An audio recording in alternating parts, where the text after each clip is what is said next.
So hi friends, welcome to our channel. So Akhanda 2 release అనేది వాయిదా పడింది. మొత్తానికి అయిపోయిందని చెప్పేసి అనుకోవాలి. ఎప్పుడు రిలీజ్ అవుతున్నటువంటి క్లారిటీ కూడా ఇవ్వలేనటువంటి పరిస్థితి because of producers financial problems. So అసలు ప్రొడ్యూసర్స్కి ఫైనాన్షియల్ ప్రాబ్లమ్స్ ఏమున్నాయి, ఇవన్నీ అసలు ఎందుకు అంత పెద్ద హీరో సినిమా ఆగిపోవడానికి ఆ కారణాలు తెలుసుకునే ముందు అసలు బాలయ్య బాబు గారి అభిమానులు ఏం మాట్లాడుకున్నారో సోషల్ మీడియాలో అనేది ఒక క్లిప్పింగ్ నేను మీకు ఆడియో అనేది వినిపిస్తాను, ఒకసారి వినండి. మీరు ఎవరైతే ఇప్పుడు అంటే బయట ఆఫ్‌లైన్‌లో టాక్ ఎవరో మాట్లాడారు గదా! అది 100% ట్రూ. అంటే జనరల్‌గా నేను కోదాడ మాది. సో, నేను సినిమా లేదని ఇంటికి పోయి చెప్తే, "అరేయ్! సీబీఎన్ గవర్నమెంట్ ఉంది. మన గవర్నమెంట్ ఉంది. ఎవడ్రా మన మీద కేసేసి మన సినిమా ఆపేదని" ఒక్కసారి అన్నారు. అంటే ఎంత ధైర్యం అంటే ఎంత ధైర్యం ఉంటే మన సినిమా ఆపని అంత హోప్స్ ఉన్నాయన్నమాట. సినిమా కాలేదు అది పక్కన పెడితే అంటే ఇది సినిమా ఎన్ని కోట్లు ఇదని కాదు. ఇది పరువు. ఒక అభిమానిగా మనం ఓకే గాని, జనరల్ ఆడియన్స్ ఒక పరువు పోయే విధంగా రెడీ అయింది.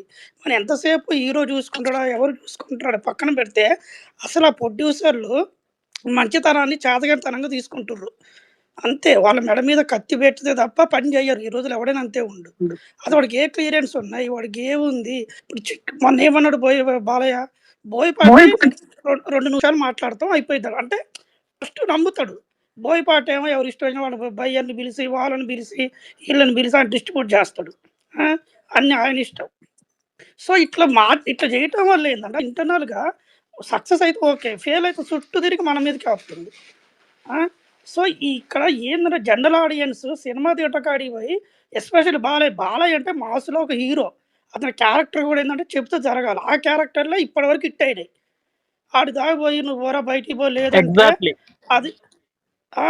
మాసు మనకేదో ట్విట్టర్ పెట్టుకొని మన రూ. 1,00,000 సంపాదించుకుంటూ, జాబ్ అంటే చేసుకుంటూ మాసు ఒక ఔరా మాట చెప్తే బయట జై బాలయ్య మా ఎవ్రీథింగ్ ఒక మా మాస్ ఊ పర్సన్ కదా మా గెట్టి మా ఊర్లో స్ట్రాంగ్ పర్సన్ కదా. 99 మందిలో 100 మందొస్తే అందులో 95 మంది చదువుకోనోళ్ళే. ఒక ఐదుగురే వచ్చిర్రు. అందరూ ఇద్దరు జాబ్ చేత్తారు. ఆ 95 మంది ఏందిరా ఇది మన సినిమా ఆపడం ఏంది? థియేటర్ కాడికొచ్చి పోయింది గవర్నమెంట్ మనది. ఇంక మన గవర్నమెంట్ ఉన్నప్పుడు మన పని కాకపోతే ఇక మనం గెలిపించుకోవడం ఎందుకు? ఆ చిన్న సర్పంచ్‌గా ఫీలొస్తది. సెంట్రల్ పవర్ ఉంది. ఒక్కసారి లోకేష్ ట్వీటేయడు. ఆ!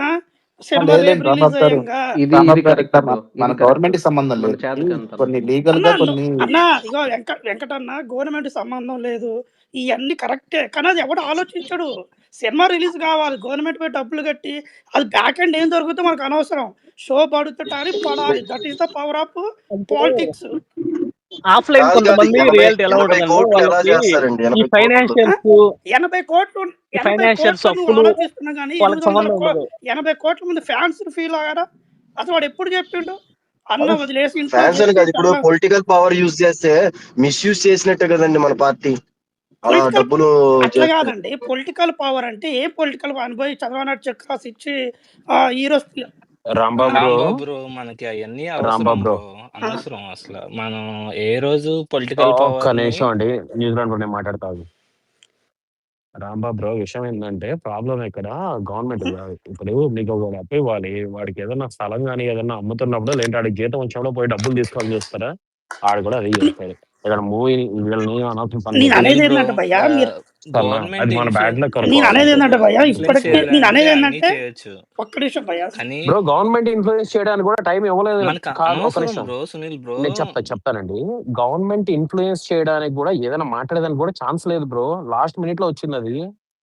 బ్రో కోర్టులో కేసేస్తే ఎవడు ఏం పీకలేడు బ్రో. మీరు ఉంది ఊరికే ఎందుకు నాకు అర్థం కాదు. కాకండి ఒక నిమిషం. ఆడు కడితే 100 ఇది కోట్ల పైన ఎంతో ఉందంట. కంప్లీట్ అది కట్టాలి, ప్రొడ్యూసర్ లేదంటే మిస్టేక్. వాడు ఆగాలి. నే- ఏం చేస్తారు నేను చెప్పండి. అనేది ఏంటంటే వాడు కోర్టులో కేసు వేయడం కాదు, యాక్చువల్గా అది బ్యాక్ ఎండ్ జరుగుతుంది. అసలు తెలంగాణలో గంట ముందు వరకు కూడా జీవో రాలేదంటే ఎవరి ప్రాబ్లం ఉన్నట్టు? అసలు ఏమైనా వాడు అసలు ఆ నిర్మాతకే తెలవదు. వాడు ఏ ట్విట్ వేస్తుండో వాడికే తెలవదు.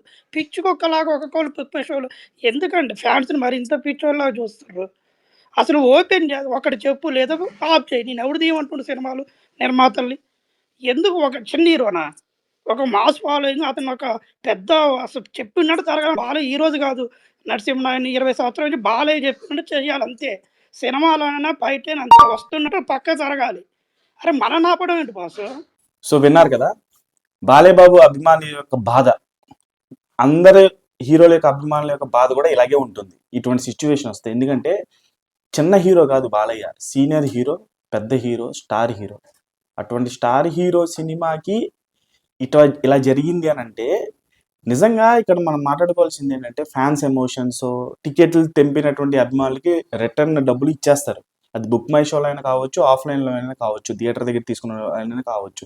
కానీ ఇక్కడ పాయింట్ ఏంటంటే ఈ 14 రీల్స్ ఎంటర్టైన్మెంట్ ప్రొడ్యూసర్స్ ఎవరైతే ఉన్నారో వాళ్ళు 11 ఏళ్ల క్రితం తీసినటువంటి సినిమా నేను ఒకరిని ఆగడుకు సంబంధించినటువంటి లాసెస్ పే చేయలేదట. అంటే ఫైనాన్షియల్ తీసుకుని ఉంటారు కదా డబ్బులు, ఈ సినిమా తీయడానికి ఏరోస్ ఇంటర్నేషనల్ దగ్గర తీసుకుని ఉంటారు డబ్బులు.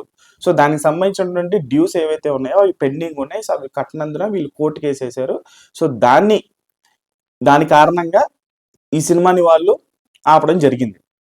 దగ్గర 27 కోట్లు ప్లస్ 24 కోట్ల ఇంట్రెస్ట్ అంట. ఓవరాల్గా ఒక 50 నుంచి 58 కోట్ల వరకు, 60 కోట్ల వరకు ఎంతో ఇవ్వాలి అని చెప్పేసి నంబర్స్ అయితే వైరల్ అవుతున్నాయి. ఎగ్జాక్ట్ నంబర్స్ ఎంత అనేది ప్రొడ్యూసర్స్ తెలియ. ఇప్పటి వరకు వాళ్ళు ట్వీట్ వేశారు, ఫ్యాన్స్కి సారీ చెప్తున్నాము, సినిమా లవర్స్కి సారీ చెప్తున్నాము అని చెప్పేసి ట్వీట్ వేశారు. కానీ దాని తర్వాత ఈ నెంబర్స్ గురించి ఎటువంటి స్టేట్మెంట్ అయితే వాళ్ళు ఇవ్వడం జరగలేదు. జస్ట్ సోషల్ మీడియాలో వస్తున్నటువంటి నెంబర్స్ నేను మీకు చెప్తున్నాను. 1-2 కోట్లు అయితే హీరో ఎర్లగొలగా మేనేజ్ చేసి ఒక 5 కోట్లు, మహా అయితే 10 కోట్లు గట్టిగా నిలబడాలని అనుకుంటే హీరో మద్దతుగా ఉంటాడు. 120 కోట్ల, 50 కోట్ల డబ్బులా ఇంకేమన్నా అవి. అసలు ఇటువంటి వాళ్ళని తెలుగు ఫిలిం ఇండస్ట్రీ నుంచి మొహమాటం లేకుండా బ్యాన్ చేయాలి.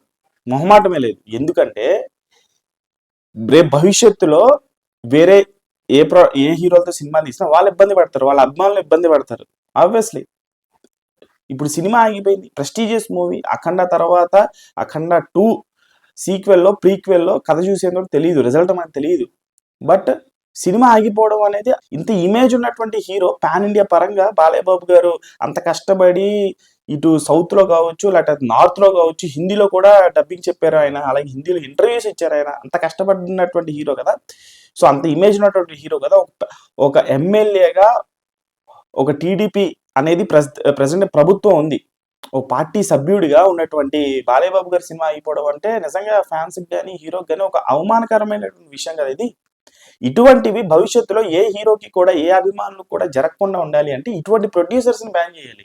అసలు ఇంత డ్యూస్ పెట్టుకున్నటువంటి ప్రొడ్యూసర్స్తో సినిమా తీయకూడదు. బేసిక్లీ చెప్పాలి అని అంటే ఇటువంటి ప్రొడ్యూసర్స్ని తెలుగు ఫిలిం ఇండస్ట్రీ నుంచే బ్యాన్ చేయాలి.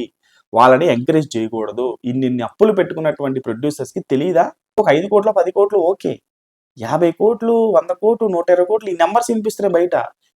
కనీసం అభిమానులను దృష్టిలో పెట్టుకొని, సినిమా లవర్స్ని దృష్టిలో పెట్టుకొని అయినా సరే మీరు ఆ డ్యూస్ అన్ని కంప్లీట్ చేసుకొని సినిమా ఒక రోజు ముందు రిలీజ్ ఉంటే అయిపోవడం ఏంటి అసలు? మరీ దారుణం ఇది. అసలు నిజంగా ఇటువంటి ప్రొడ్యూసర్స్ని నిర్మోహమాటంగా తెలుగు ఫిలిం ఇండస్ట్రీ నుంచి బ్యాన్ చేయాలి. నిజంగా అది నా ఒపీనియన్, నా పర్సనల్ ఒపీనియన్ అది. సో మీ అభిప్రాయం ఏంటి అనేది కూడా కామెంట్ బాక్స్లో తెలియజేయండి. ఛానల్ లైక్ చేయండి, షేర్ చేయండి, సబ్స్క్రైబ్ చేసుకోండి.